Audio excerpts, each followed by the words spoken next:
O São Paulo a gente estava cobrando o uso da base porque o Zubeldia queria pontas e não tinha velocidade. Os únicos jogadores de velocidade que a gente tinha no elenco eram os meninos. O Crespo hoje, ele não está falando eu quero um ponta de velocidade e esquecendo que tem o Ferreirão e o Luca no time. Não é isso que ele está fazendo, a diferença é essa. O Crespo está usando os jogadores que ele quer usar, como ele usou em 2021. Ele usava Sara, Nestor, ele usava os meninos, usava Lisier, usava Luan.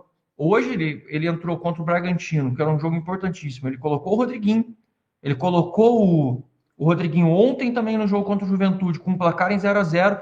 Não é que ele não usa a base, ele está usando os jogadores que ele tem, está usando a base, mas ele não está usando o Ferreirão, então já virou um drama. Ai meu Deus, ele não usa o Ferreirão. As pessoas parecem que não torcem para o São Paulo, as pessoas torcem para um jogador específico, torcem para aquilo que elas querem que seja feito. O Crespo não está destruindo o uso da base. O Mike não estava 100% fisicamente para ir para o jogo. Não foi utilizado por este motivo. O, o Ferreirão, ele estava machucado no jogo contra o Flamengo e não estava 100% no jogo contra o Bragantino. Poderia ter entrado no jogo contra o Corinthians? Poderia. Poderia ter entrado ontem? Poderia. Foi a opção dele, ele usou o Rodriguinho. O Rodriguinho também é a base. Então não dá para dizer não está usando a base.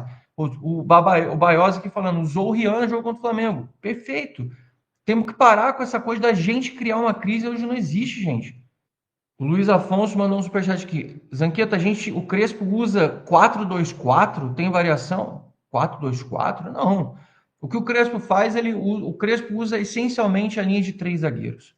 O que o Crespo faz, que ele solta demais, é que ele aponta demais os alas, exatamente para usar o máximo desse recurso, desse sistema, e ele coloca todos os jogadores que ele tem do meio de campo dentro do campo adversário. Lembra muito, inclusive, o que o Ceni fazia em 2022. Ontem, em vários momentos, quando eu vi o time se movimentando e tocando bola, me parecia o Ceni de 2022, com o time inteiro em cima do campo adversário. A diferença é que me parece que o Ceni ele tinha uma dificuldade de acertar o retorno de marcação quando o time estava muito no campo adversário e o Crespo parece que sabe ajustar mais esse setor defensivo. Então, assim, ontem eu vi muito, muito parecido o sistema tático que o próprio Ceni usava em 2022. Só que o Ceni gostava de usar, por exemplo, o Rafinha na linha de 3. Ele não usava 3 zagueiros, essencialmente, na linha de 3 do São Paulo. Ele gostava de usar um jogador que se movimentava. E isso dava um pouquinho de carência para o São Paulo. Ele gostava de usar o Nestor de volante, muitas vezes. Então, acho que isso pecava. No esquema do Crespo, a gente tem volantes que correm e se movimentam muito. E a gente tem o Marcos Antônio, por exemplo, que não é essencialmente um volante, mas a gente tem o Alisson e tem o Bobadilha. O Bobadilha, gente, virou o Toni Kroos depois do episódio da xenofobia. O Bobadilha, você tá de sacanagem. Acho até ontem que me incomodou o Bobadilha para a direita.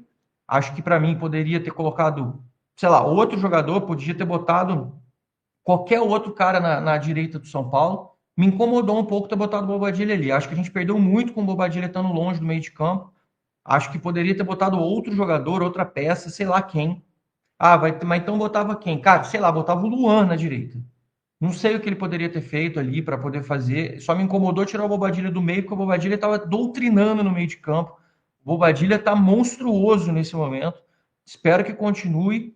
Voltou a ter aqueles lampejos de jogador que a gente esperava que ele fosse quando ele chegou no São Paulo. Tá jogando muita bola, tá motivado, tá confiante. Que mudança do Bobadilha com essa chegada do Crespo. Que coisa absurda. Muito bom mesmo. Então, assim, só explicando para você, tá, Luiz Afonso, ele não usa linha de 4. Ele não aponta pontas como o Crespo, como o Zubeldia fazia.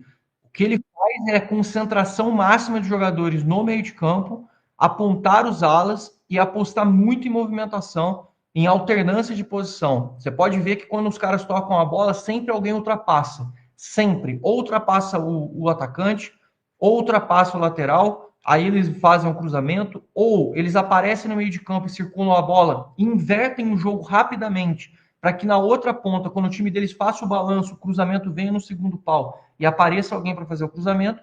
O problema é que ontem o André Silva foi muito mal, ele foi engolido na bola aérea pelos jogadores do Juventude.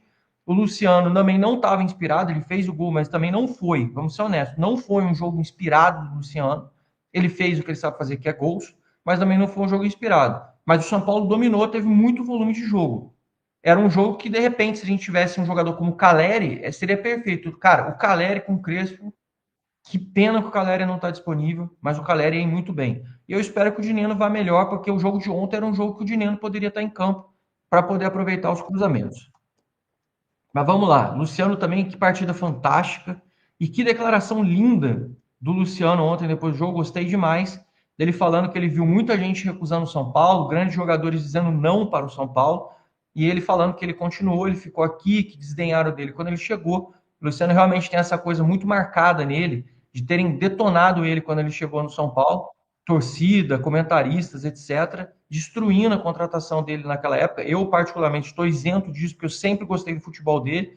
Eu morava no Rio já há muitos anos e assistia ele com o Diniz no Fluminense. E quando eu vi ele jogando com o Diniz no Fluminense, tinha certeza que o cara ia dar certo no São Paulo.